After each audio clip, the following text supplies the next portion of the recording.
Hello everyone, this is Kansai Dorito, and this is the 4th episode of Girls Frontline 2 Explained, where we talk about the girls, their skills, and some of their backgrounds to get you caught up. Today, we're going to talk about Ksenia, aka Stechkin, aka Katsushika Hokusai from Fate. Ksenia is a double returning character, making appearances in both Girls Frontline 1 and Project Neural Cloud. In the first game, she was a greedy little shit, who valued money over everything, and loved spending it just as much. But as the years have passed, her personality has shifted. She's become more caring of her comrades, becoming more warm, but maintaining her exceptional desire and ability to make and spend money.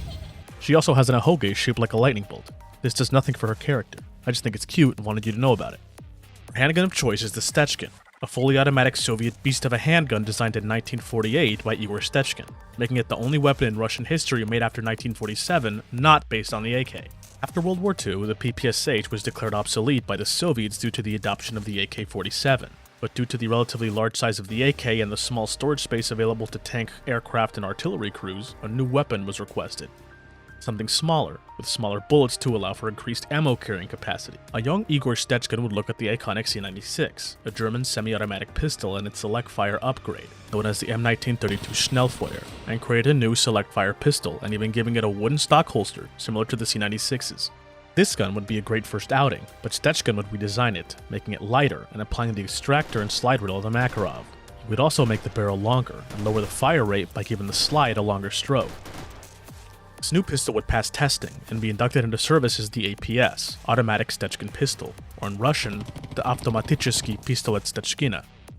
Unfortunately, its time in the spotlight would be short-lived. Its limited effective range, finicky stock, subpar ergonomics, and inability to easily mount attachments had it mostly replaced by, you guessed it, a fucking AK variant, the AKS-74U, in the early 1980s. However, its time wasn't done just yet. It would be given to allies of the Soviet Union and see conflicts the world over in the hands of all kinds of people, from the Mujahideen who captured them from Russian allied troops, to the goddamned Kazakhstanian courier service. In the 1970s, the Stechkin would get an upgrade, optimizing it for covert operations and get a new service name, the APB, or the Автоматический Пистолет Бесшумный, and become the coolest fucking stealth weapon in the universe, a fucking full-auto suppressed Makarov, and it would be used by the Spetsnaz as their leading sidearm during the Soviet-Afghan War. After the fall of the Soviet Union, our dear Stechkin would see less and less use, falling to the wayside as newer weapons went on to replace the classics. But our girl is still out there, even today.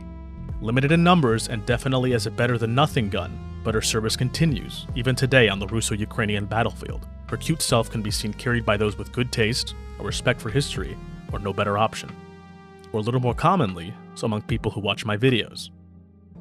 So without further ado, let's get to her skills, cons, and upgrades. Her passive is passion for shopping, and I know it's a lot of text, but I promise it's simple. The first thing it does is gives her 1 action support per turn after a targeted attack if the target is in her range, 6 tiles, dealing 80% of her attack and 3 points of stability.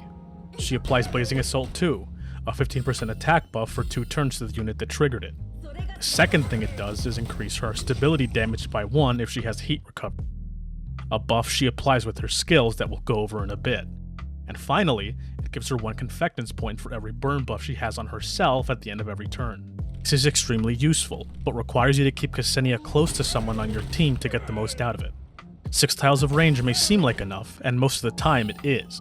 But if you're not careful, your intended buff target may shoot an enemy just barely too far away, causing you to buff your Kolfne. Because of this, it's best to move Ksenia first, to make sure your intended targets are within her range, but do try to make sure she's somewhere relatively safe.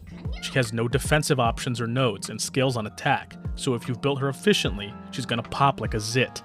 Her C2 increases the stability damage of her action support by 1 if she has Blazing Assault, which she can apply to herself with a couple different methods that we'll get to.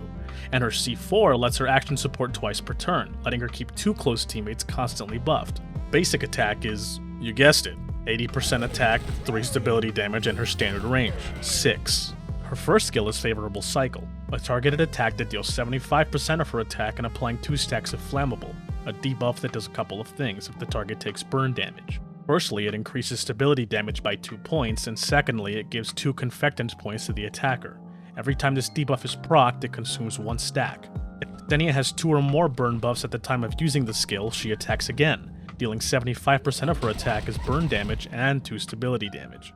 This skill comes at the cost of 2 confectance points, and is what you'll be using most of the time.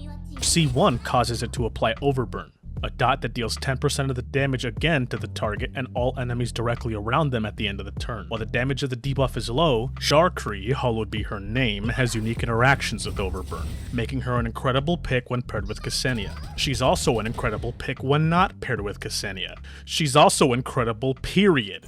I love Sharkree. Pick her and use her more. Everyone agrees she's a great unit. Ksenia's next skill is Comprehensive Rescue, a single target heal with her standard range that restores HP equal to 130% of her attack, restoring 2 points of stability and applying heat recovery. A defensive buff that causes whoever's being buffed to heal 30% of the buffer's attack, restore 2 stability points, and cleansing a buff from the attacker while they're being attacked. If Ksenia heals the target to full, she buffs them, applying Blazing Assault 2, a 15% attack buff. And yes, it does apply the buff if you heal someone who started at full HP. I checked. C5 is another story. It causes Comprehensive Rescue to heal 2 extra points of stability, but only if the target's HP wasn't full before using it. Her ultimate is awesome. The secret to making money gives Ksenia heat recovery and Blazing Assault 2 for 2 turns, and deals 160% of her attack as burn damage to 1 target within her standard range, with a 2-round cooldown. Yeah, 2 rounds. This lets her have her buffs active more often than not, but leaves her with 1 round where she doesn't have them right before she can ult again, so make sure to plan accordingly. C3 increases damage on targets whose phase weakness is being exploited. What is phase weakness, you ask? The elements. Now, I think the game does a pretty poor job of explaining this, so I'm going to go on a quick tangent to explain this.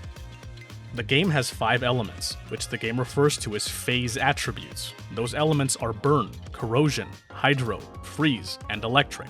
The game also has 5 damage types: light ammo, done by the handguns and SMGs, medium ammo, done by assault rifles, heavy ammo, done by rifles, aka snipers, and machine guns, shotgun ammo, and melee.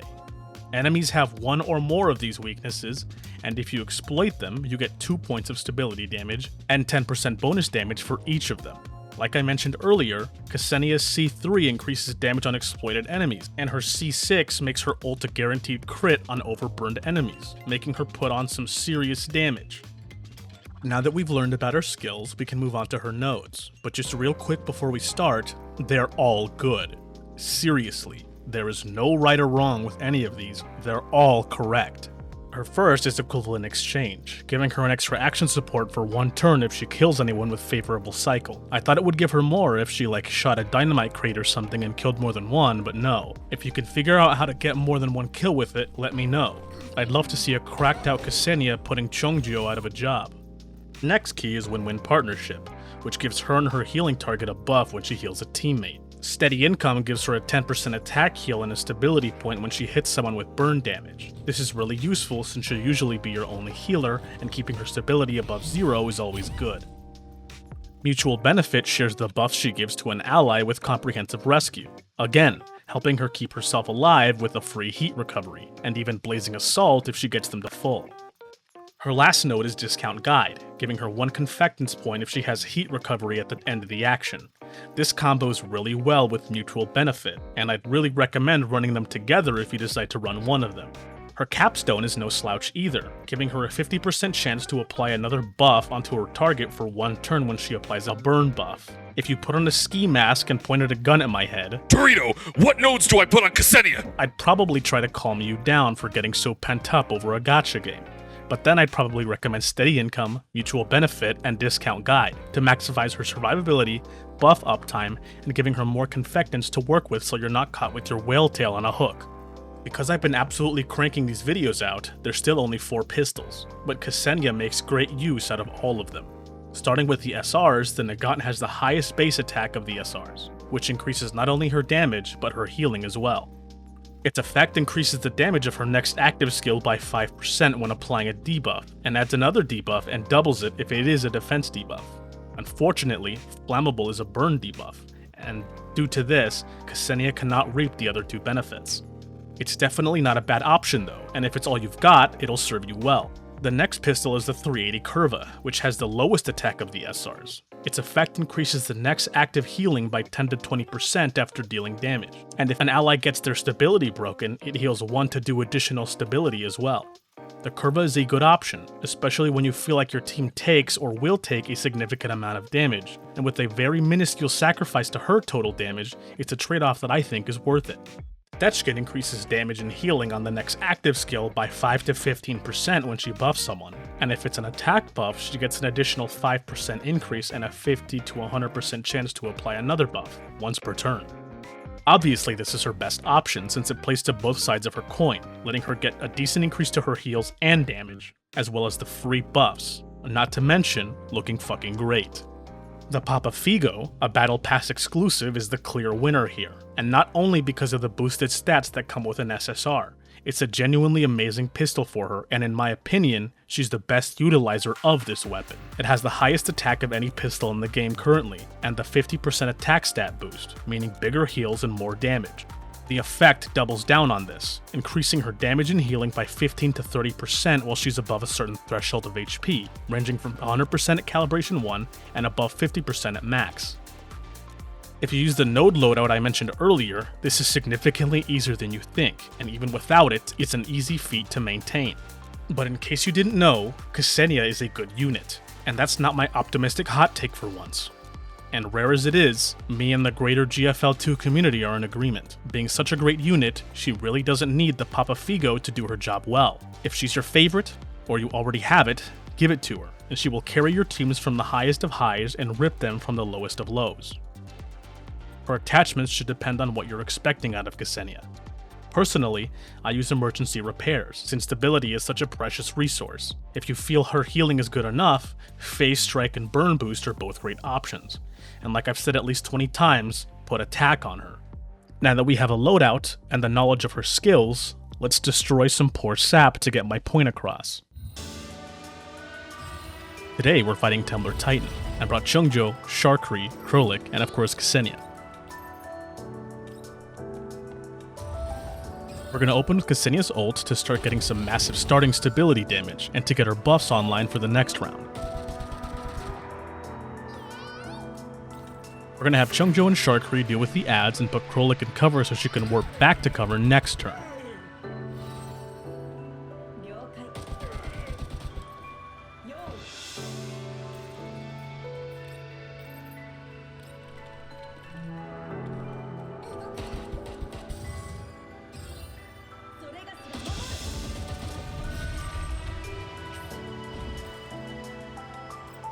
Krolik's passive is going to hit the boss, so we're going to get some more free stability damage, and on the next turn we're going to open by applying Flammable with favorable cycle.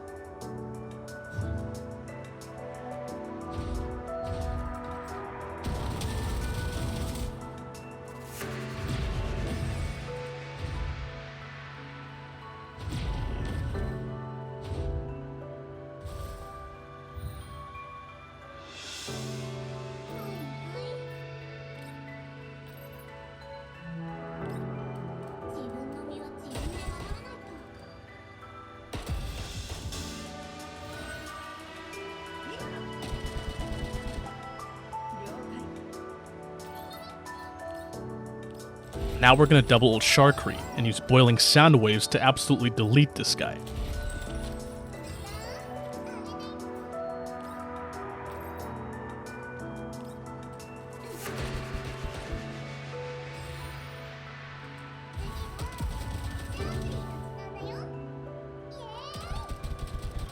While we could let him die to the overburn, I'm going to move Krolik in to finish him off since I didn't really get a chance to use anything more than her passive.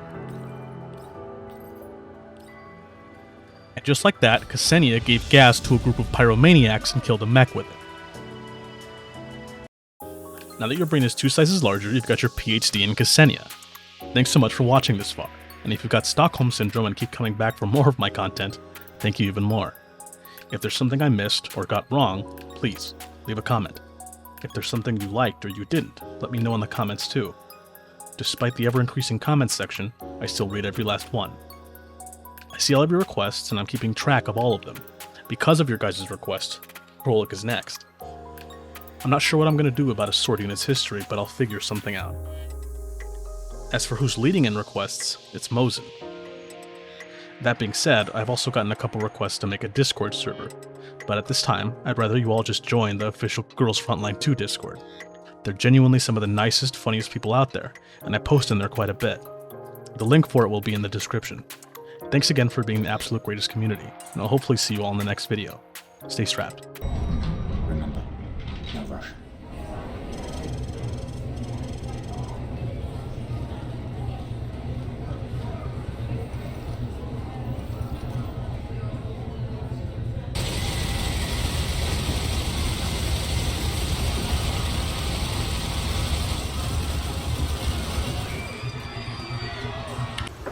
Say hello to my little friends!